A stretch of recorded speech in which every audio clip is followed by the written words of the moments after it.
2 minute Maggi നൂഡിൽസിൽ 2 ingredients കൂടി ചേർത്ത് ഒന്ന് ഉഷാറാക്കിയെടുക്കാം.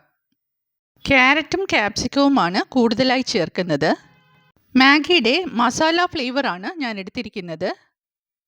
അതാകുമ്പോൾ വെജിറ്റേറിയൻസിനും നോൺ വെജിറ്റേറിയൻസിനും ഒരുപോലെ കഴിക്കാൻ കഴിയും. ഈ സെയിം റെസിപ്പി ചിക്കൻ നൂഡിൽസ് വെച്ചിട്ടും ചെയ്യാവുന്നതാണ്. ക്യാരറ്റും ക്യാപ്സിക്കവും ചെറിയ തിക്നെസ്സിൽ കുറച്ച് നീളത്തിൽ കട്ട് ചെയ്തെടുക്കണം. ചോപ്പ് ചെയ്തെടുക്കരുത് കേട്ടോ. കാണാനുള്ള ഭംഗിക്കും കഴിക്കാൻ ടേസ്റ്റിനും നീളത്തിൽ കട്ട് ചെയ്യുന്നതാണ് നല്ലത്.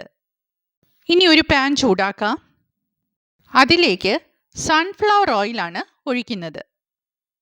വെളിച്ചെണ്ണ ഉപയോഗിക്കരുത്, ഇതിന് വെളിച്ചെണ്ണ തീരെ പറ്റില്ല. പാൻ ഒന്ന് ചുറ്റിച്ച് എണ്ണ എല്ലായിടത്തും ഒന്നാക്കി കൊടുക്കാം.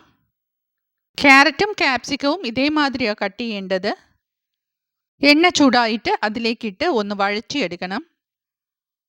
വേറെ ഒരു വെജിറ്റബിൾസും ഇതിനോടൊപ്പം ചേർക്കരുത്. അങ്ങനെ ചെയ്യുവാണെങ്കിൽ നമ്മളിപ്പോൾ പറയുന്ന ഈ പെർട്ടിക്കുലർ ടേസ്റ്റ് കിട്ടത്തില്ല. നല്ലതുപോലെ വഴറ്റിക്കഴിഞ്ഞാൽ അതിലേക്ക് സോയ സോസ് ഒഴിക്കണം. ഞാനിവിടെ ഡാർക്ക് സോയ സോസാണ് ഒഴിച്ചത്. ഏത് വേണമെങ്കിലും എടുക്കാം. 1 മിനിറ്റ് കൂടി ഒന്ന് വഴറ്റണം. സോയ സോസ് ഒഴിച്ചതല്ലേ, അതെല്ലാം ഒന്ന് പിടിക്കട്ടെ. അതിനുശേഷം ഫ്ലെയിം ഓഫ് ചെയ്യണം. ഇനി ഒരു 1/4 ടീസ്പൂൺ ടൊമാറ്റോ കെച്ചപ്പാണ് ചേർക്കുന്നത്. സോയ സോസും 1/4 ടീസ്പൂണാണ് എടുത്തത്. രണ്ടും ഈക്വലായിട്ട് എടുത്താൽ മതി. ഇനി അതെല്ലാം നല്ലതുപോലെ ഒന്ന് മിക്സ് ചെയ്തെടുത്തിട്ട് സൈഡിലേക്ക് ഒതുക്കി വെക്കണം. അതിലുള്ള എണ്ണ നമുക്ക് വേണ്ട. ഇനി മറ്റൊരു പാനിലേക്ക് വെള്ളം ഒഴിക്കാം. 2 കപ്പ് വെള്ളമാണ് ഒഴിച്ചത്. ഫ്ലെയിം ഓൺ ചെയ്തു. വെള്ളം തിളച്ചതിന് ശേഷം ബ്രേക്ക് ചെയ്ത് വെച്ചിരിക്കുന്ന നൂഡിൽസ് അതിലേക്ക് ഇടണം. ഇടയ്ക്കിടയ്ക്ക് ഇളക്കി കൊടുത്ത് അതൊന്ന് വേവിച്ചെടുക്കണം. സൂപ്പ് ഫോമിലാണ് വേണ്ടതെങ്കിൽ കുറച്ചുകൂടി വെള്ളം ഒഴിക്കണമായിരുന്നു. ഒരു 3/4 കുക്കായതിനു ശേഷം മസാല അതിലേക്കിടാം. അതെല്ലാം ഒന്ന് മിക്സ് ചെയ്ത് ബാക്കി കൂടി വേവിക്കണം. നൂഡിൽസ് ഒരിക്കലും ഡ്രൈ ആയിട്ട് കുക്ക് ചെയ്തെടുക്കരുത്. കുറച്ച് ജ്യൂസ് അതിൽ വേണം. അങ്ങനെ ചെയ്തില്ലെങ്കിൽ ഫ്ലെയിം ഓഫ് ചെയ്ത് കഴിയുമ്പോൾ ഇത് വല്ലാതെ ഡ്രൈ ആയി പോകും. കഴിക്കാൻ ഒരു സുമാറ് കാണത്തില്ല. വീഡിയോയിലേക്ക് ശ്രദ്ധിച്ചു കഴിഞ്ഞാൽ അതിൻ്റെ പാകം മനസ്സിലാകും. ചിലർക്ക് സൂപ്പായിട്ട് കഴിക്കുന്നതാണ് ഇഷ്ടം. ഈ റെസിപ്പിയിൽ തന്നെ അങ്ങനെ ചെയ്യാം. ഫ്ലെയിം ഞാൻ ഓഫ് ചെയ്തു.